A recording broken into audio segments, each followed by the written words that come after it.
Imana ni icyaremwe gishya, sinita ku masekuruza y'abantu, ibya kera byarashize, ndi umwana w'Imana, ni icyaremwe gishya muri Kristo Yesu,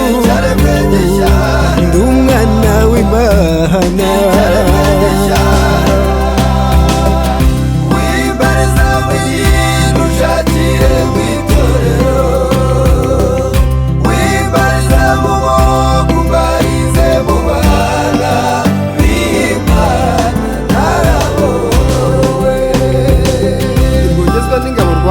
Singarambira urugamba nka rubanda rwa Rwinganiza rutwara amacumu adahera, n'inyamuturuka intambara ku mutwe nyir'umuheto w'ifuruta rushengurana inkindi nkuru idasongerwa n'indatanyiri cyane,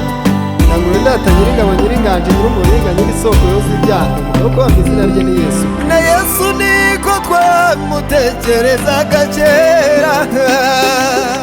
twamubaraga